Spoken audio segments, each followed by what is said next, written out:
So, graphics versus art style. This is a very simple question with a deceptively complicated answer. Despite the fact that you are being asked which one you prefer, the answer is going to differ and sometimes will deviate from the answer you expect. You've got a lot of people that will say art style doesn't really matter because the graphics will carry the art style, as well as graphics don't matter because the art style will go further and last longer than the graphics will. And then you've got others with more complicated answers in between. And then you've got people like me who say, Can it be both? but recently I've been asking myself that exact same question. Can it be both? And yes, at the end of the day, gameplay matters more than both of those things. That said though, it is important for all of us to remember that individuals and teams involved within the gaming space, ever since the inception of gaming, they have been constantly pushing and pushing and pushing beyond the boundaries of graphical limitations. So much so that what was considered groundbreaking in the past is now the norm for today. To the point where people have to ask, does it matter anymore? So now I have a different answer to this simple question. That answer being, yes, and to a surprising extent, no. This is connected to another answer I gave to myself when asking myself this exact same question, which is, it depends. Gameplay, graphics, and art style, all three of these things require one crucial component in order to work: direction. It's like watching a movie, a cartoon, an anime, a streaming series, a web series on YouTube, or even reading a book. If there's no sense of direction, you're not going to stay invested. Exhibit A, Marvel vs. Capcom 3. Graphically competent thanks to the MT Framework engine, which allows for its beautiful comic book art style to just pop out of the screen when you're engaged in its chaotic gameplay. All this combined makes a memorable experience which is still being enjoyed both casually and competitively today. Contrast that with Exhibit B, Marvel vs. Capcom Infinite. Yeah, the gameplay is awesome, admittedly, but when you compare its visuals, it is lacking in both graphics and art style, because there is clearly no direction for either of them. And yeah, it's because this game had a very low budget and, honestly, many people just not giving a shit about it. But as you can see, this is a clear example of direction being a key factor for all those things. Now, many of my examples in this video have been from fighting games, and there is a reason for that. And it's because of the natural direction fighting games go in. Graphical fidelity and beautiful presentation matter more in fighting games than any other game, in my opinion. Now, don't misinterpret my words as me trying to downplay other genres. That's not what I'm doing at all. Because obviously, in other games, whether they be hack and slash, open world RPG, open sandbox, etc., graphics and presentation matter there as well. I mean, heck, just look at what Capcom's been doing with their Resident Evil engine in games like Devil May Cry 5 and Street Fighter 6. More on that one later. But recently, a lot of the AAA releases that have come out, they seem to be leaning a little too heavily towards pixel to pixel perfect graphical fidelity, and that doesn't seem to last. Now, there are games out there that are graphically super impressive, but they also have a clear direction in its art style and overall presentation which allow them to last for a very long time beyond that. Which is why for this comparison, I want to take a look at a game that came out nearly 10 years ago at the time of this recording, as well as another game that is still fairly recent. Let's have a look at the recent one first. This game is of course Stellar Blade, also known by its other names Booty Blade and Stellar Cheeks. From the very moment you are able to take control, you are literally pulled into what I can only describe as beautiful chaos. You are simultaneously treated to a post-apocalyptic environment a massive war, as well as stunning character design and particle effects. It's all quite amazing, and you get hit with all these things at once, but it's never overwhelming to the point where you get overstimulated. You just are gripped immediately, and it is amazing. Now, this game manages to strike a perfect balance, or almost perfect balance really, between pixel to pixel graphical fidelity as well as a great art style. And I know a lot of people have been saying this as a joke, but it is quite hilarious how with everything that is going on, the most realistic thing about this game is actually the character you play. And that's not just because she looks amazing. I mean, heck, the actor they actually got for the actual body of the character is a real model, and I just find it hilarious how so many people, or so many dickheads more accurately, have a problem with that. Look, here's a brief message for all of you. If you have a problem with beautiful women, just stay hidden, alright? I know a lot of people tell closed up individuals like you to go outside, touch grass, get some sunlight, but that would be an insult to the grass and the sunlight. So my advice to you, stay hidden. It's best we just never see you at all. Or even make a peep, just shh. So, to wrap it up, Stellar Blade truly does succeed at being a stellar action-adventure game with exploration elements. And there's a lot to explore, not just within the game, but you'll also finding yourself exploring each and every little detail as to what really makes this game such a joy to look at. There are a few things about the game that are rough around the edges, but thanks to the upgrade of the PS5's technology to the previous generation, it truly does lend to this game's graphics and art style. On top of that, the gameplay itself is awesome, but higher specs don't always equal better game. Now, let's look at the previous game I hinted at earlier, because you take a look at this game, and you will say to yourself, holy shit, how the hell did this come out almost 10 years ago at the time of this recording? So yeah, this game still holds up immensely, and people are still talking about it, be it positively or negatively. Me on the other hand, I'm very positive towards this game. And you might be thinking, oh geez, okay, what is it? Take a look.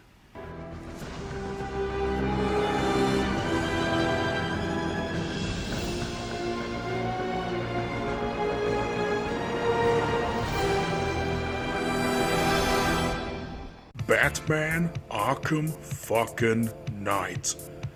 This game was released back in 2015 and technically ran on the Unreal Engine 3. On a base PlayStation 4 and the base Xbox One. And it still looks incredible. You take one look at this game, one look, and it is just wow. If Stellar Blade succeeded at being a stellar action-adventure game, one look at this game, you can tell it definitely succeeds at the direction it wanted to go.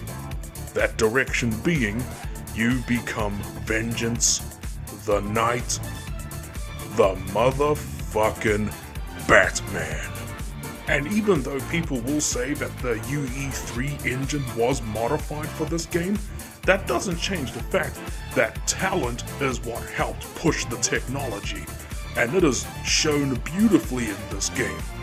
When you suit up into your new Batsuit in this game, the sequence where that happens still goes hard. I mean, heck, just look at it.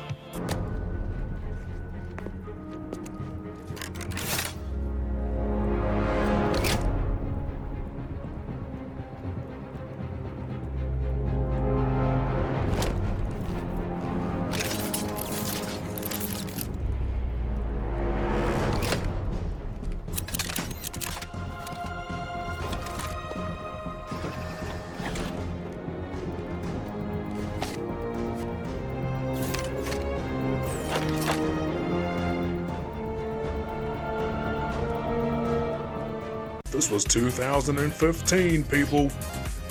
And I know some people out there are gonna say this is overindulging. Well, hey, if I made this, I'd be super proud of it and I would overindulge in it too.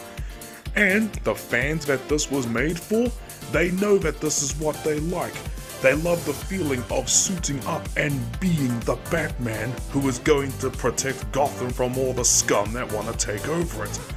So this is the perfect sequence, and the visuals, everything about it, it doesn't just look great, but it perfectly encapsulates everything that is great about the Arkham series. Arkham Asylum, Arkham City, Arkham Origins, all of that.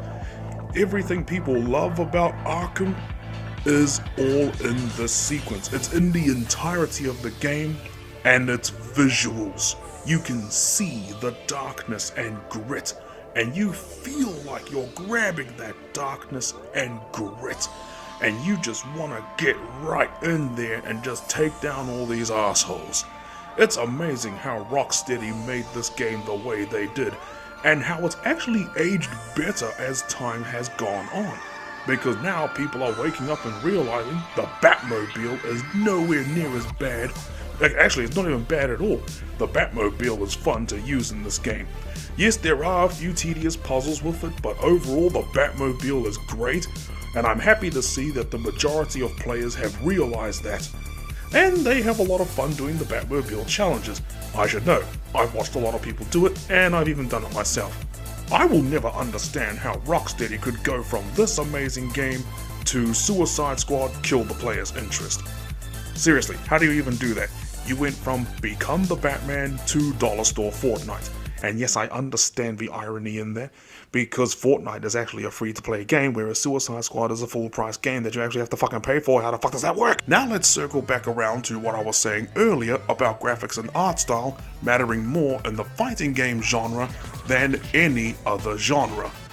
And that's literally visual communication. Now, I've gone over this before, but I'll briefly touch on it again.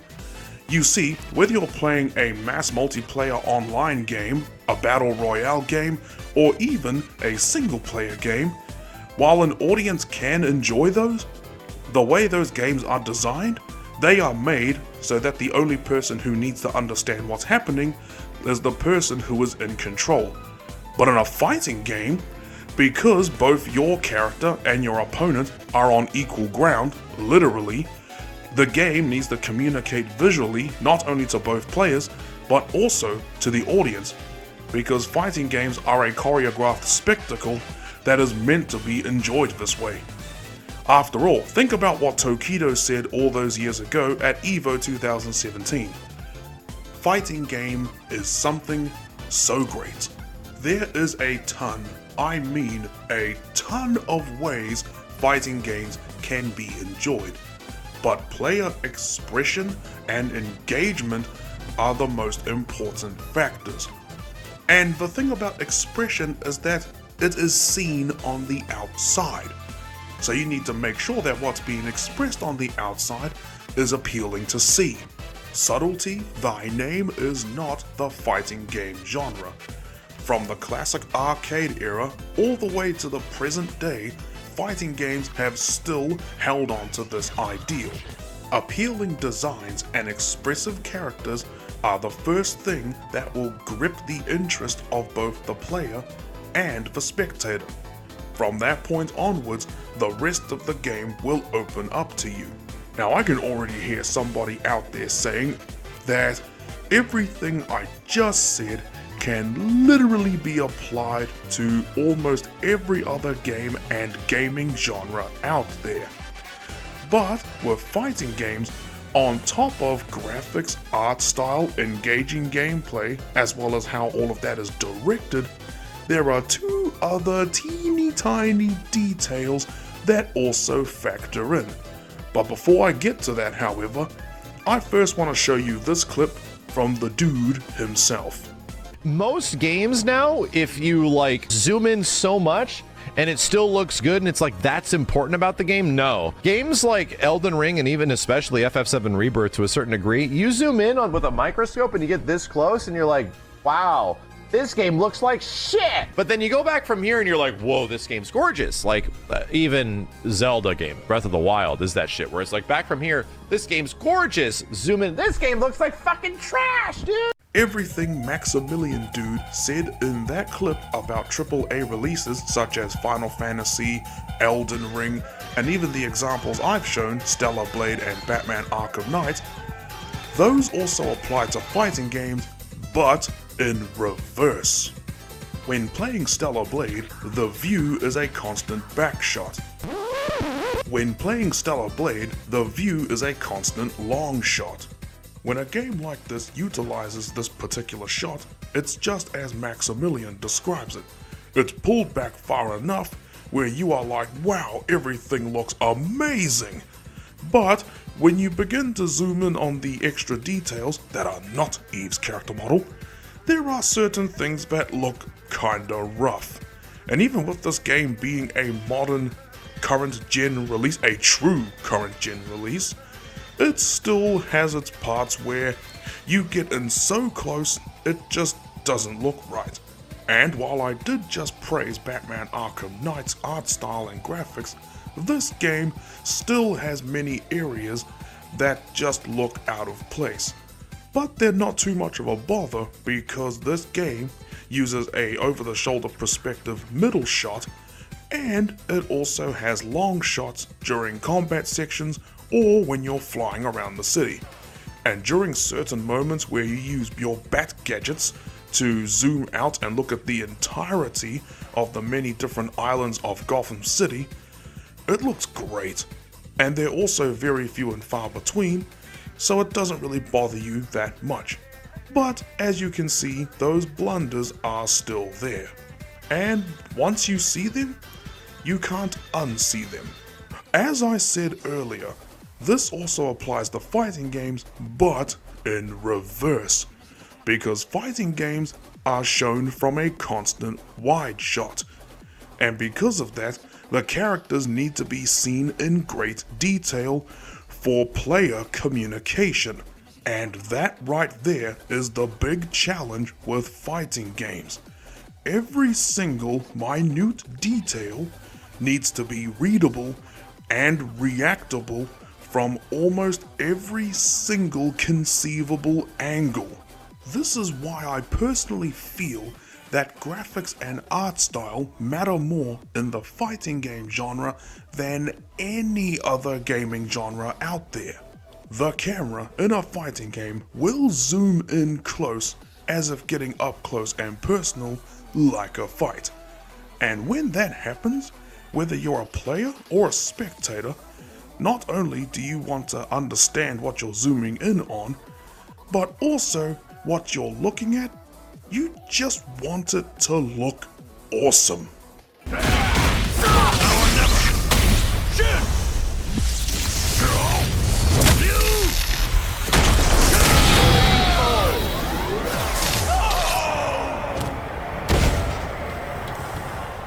So that was my explanation for the first teeny tiny detail as to why graphics and art style matter more in fighting games.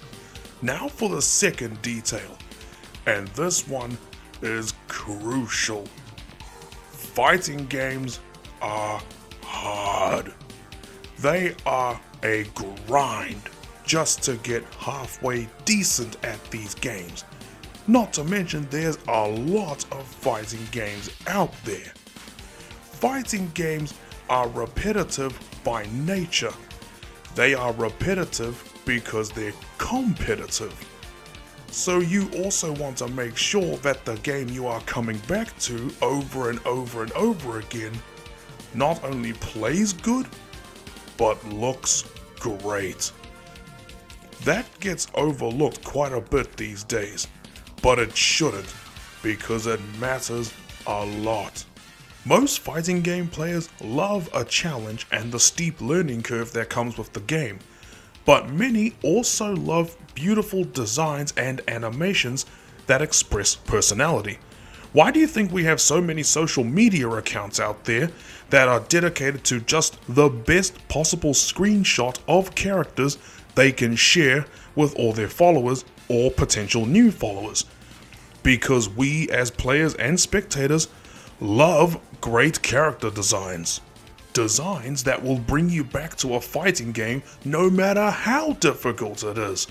Very few developers manage to strike that balance between appealing gameplay design and character design, but the ones that do, that have a solid foundation for their game design, they take their graphical and art design even further beyond.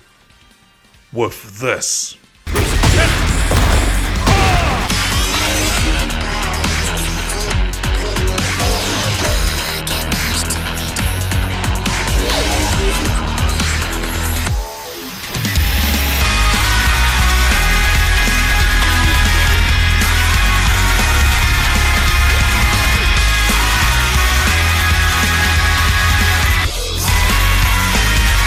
This is where developing solely for the current gen console has its benefits.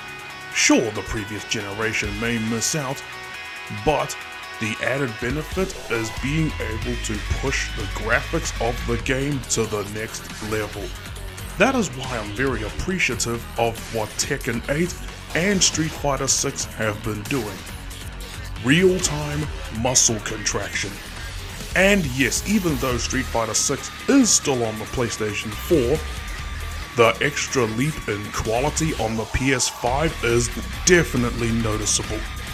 Things like blood vessels rendering in real time, characters' skin tone changing whenever they hold their breath and tense up their muscles, all of that adds so much detail and extra layers of just pure awesome to the game, that much like with noticing bad details up close, when you notice these details up close only one time, once you see it, you can never unsee it. That is why developers have been taking things to the next level with the current technology they have, seeing just how far they can push and render things such as body proportions, blood vessels, all of that in real time. All of this stuff matters because it adds so much more to the game, even if it may come across as being a rather minor detail, it goes a majorly long distance. This is the type of stuff that will bring you back. This is the type of stuff that lets you just look in further and just zoom right on in just to admire it. Which is why, by the way, this video took so long to come out, because I was just waiting for Tekken 8's photo mode to come out so I can just play around with it and just have so much fun with it. And there are so many awesome details that I have now picked up on thanks to the photo mode. Not just with muscle proportions, but also with characters' clothing as well as customization items. For example, when you pick Nina Williams and you have either her regular sunglasses or some different sunglasses from the customization, there is actually reflections of her Glocks or whatever's in front of her in the lens of her glasses. This is a awesome detail. Such a minor thing being rendered in real time, whereas in the last game, Tekken 7, it was just a JPEG that was plastered on top of her glasses. But now, whatever's in front of her is rendered on her glasses in real time. These details add so much character to the overall game. And speaking of adding to the game, when Lydia was added to this game alongside this game's photo mode, everyone was like, "Thank you, Tekken devs, we see what you're doing and we appreciate it." Because Lydia in Tekken 7, while a good character, she was criticized for being not very built, because people in the Tekken community have been screaming for a female Tekken character that actually had some muscle definition, and they tried masking the fact that she didn't by having her be one of the few female characters that did not have a bikini option. But now in Tekken 8, not only can you dress her up in a bikini, but whoo, ho mama, yeah, she is looking absolutely shredded. She has muscles on top of her muscles, and it just looks absolutely lovely. Oh, and speaking of muscle mamas, let's move over to Street Fighter 6, shall we?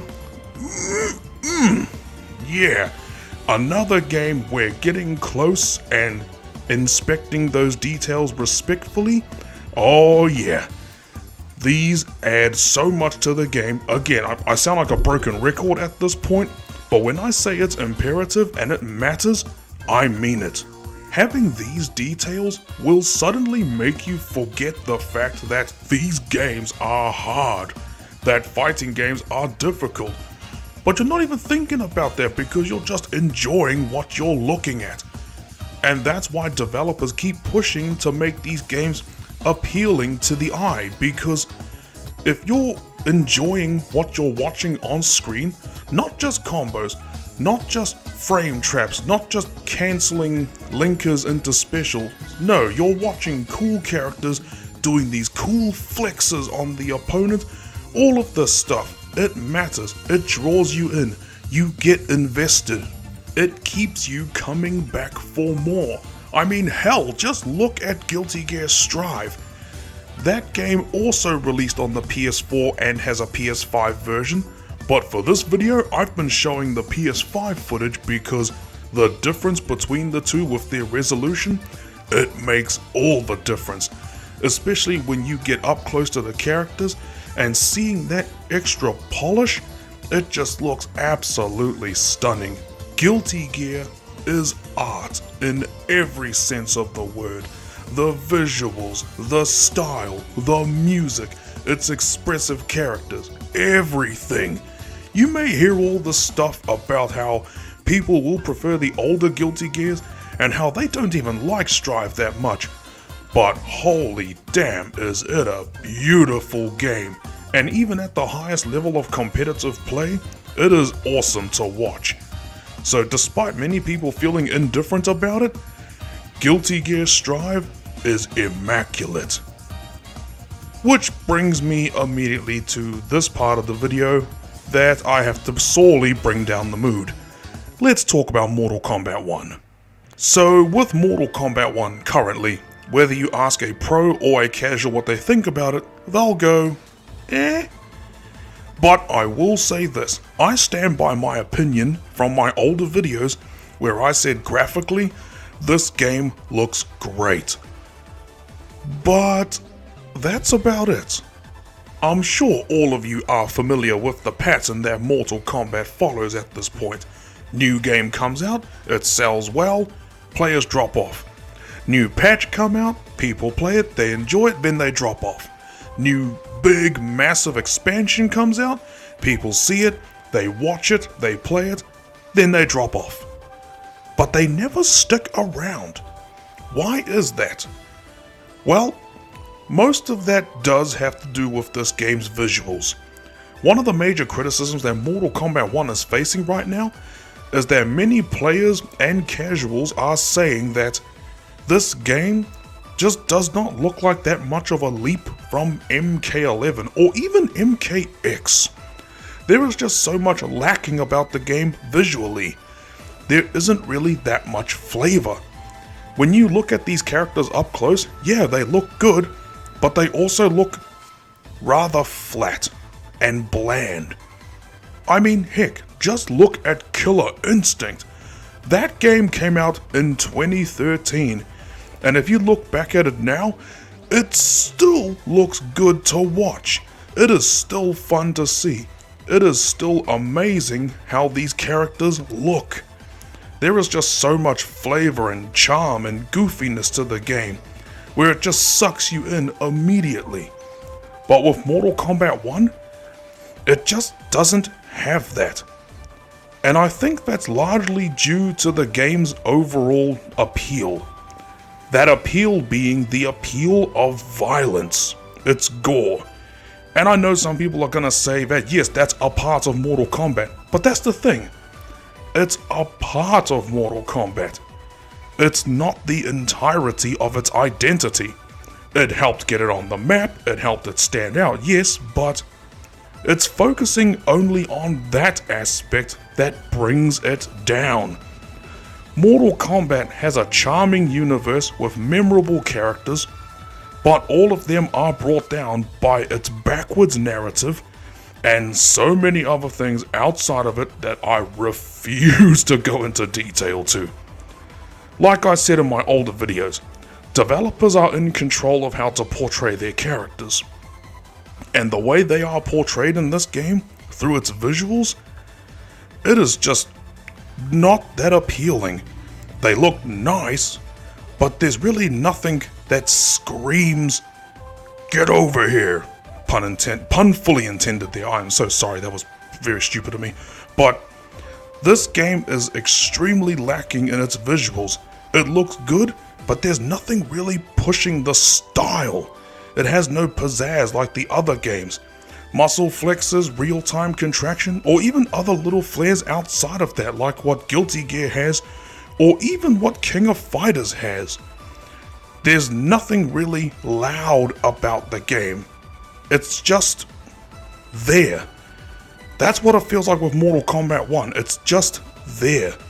Oh look, it's the game that has all the blood. Wow. Cool. Yeah. This is why so many people look back fondly on the 3D era Mortal Kombat games. They were wacky, yeah. Were they balanced? Fuck no. But you wanted to play them. They had an identity. They had a charm to them. They felt like Mortal Kombat. But Mortal Kombat 1? It just feels like another game. As I've stated before, it just feels like it's fulfilling a status quo. And if it just pushed its visuals a little bit more, added something a bit extra, that would bring a lot more players in. And with that, I believe I'm gonna end the video right there. I think I've said all I've had to say, and I think you get the point I'm trying to make. Graphics and art style, they matter in a fighting game. And they should always matter. Instead of trying to do one over the other, focus on making both look awesome. Make the games look awesome. After all, a first impression is everything. If the game looks exciting to play, then it most likely is going to be fun to play. But at the end of the day, this is just my opinion. So let me know what you think if you managed to sit through all of my rambling. And yeah, with that, thank you for watching. And I would like to hear what you think about graphics and art style in any genre of game, really. So, yep, and also this is gonna be my last big talking analytic video I'm going to be doing for quite some time. I've already done 2 others before this one and they took a lot out of me, so I'm gonna be taking a break from this style of video and I'm just gonna get back to what I enjoy most. Playing video games. And of course playing fighting games because I don't know if you could tell by watching this video, I love fighting games. Anywho, thank you so much for watching, and I'll see you next time, whānau. Ka kite.